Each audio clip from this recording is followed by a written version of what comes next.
Sübhanesin o şehrinde, kızlara bir kısmet gününde, kızlara bir kısmet gününde.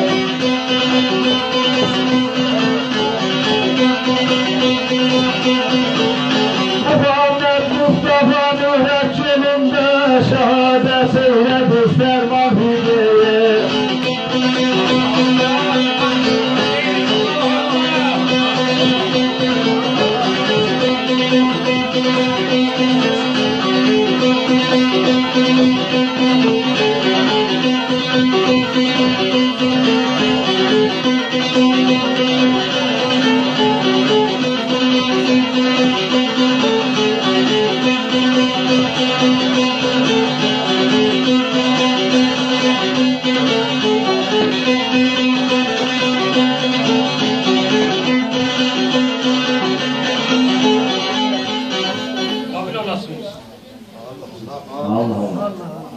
Allah Allah, durduğunuzlardan, çağırdığınız yerden birden şefaat veresiniz.